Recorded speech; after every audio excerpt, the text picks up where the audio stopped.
everyone, welcome back to Gurukulam News Update. Myself, Tamanna Kandari. Myself, Astha Singh. Recently, our school organized an inter-house match quiz competition for the academic session of 2025 and 26 on 8th of November. The aim of the event is to encourage analytical thinking, logical reasoning, and a love for mathematics among students. The competition was concluded in 3 rounds. The first one, mental maths easy, the second one, application round moderate, and the third one, rapid fire hard. Each round has tested the participants' speed, accuracy, and conceptual understanding of mathematics based on the ICSE and NCERT syllabus from class 6 to 12th.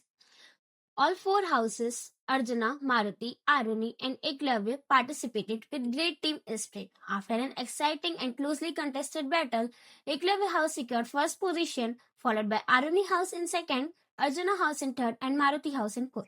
The quizmaster and judges praised the participants for their excellent performance and the team spirit. The event concluded with the announcement of results and a round of applause for all the teams. The math quiz not only tested mathematical skills but also inspired students to explore the subject with greater interest and confidence. For more news updates, stay connected to Gurukulam News. Thank you.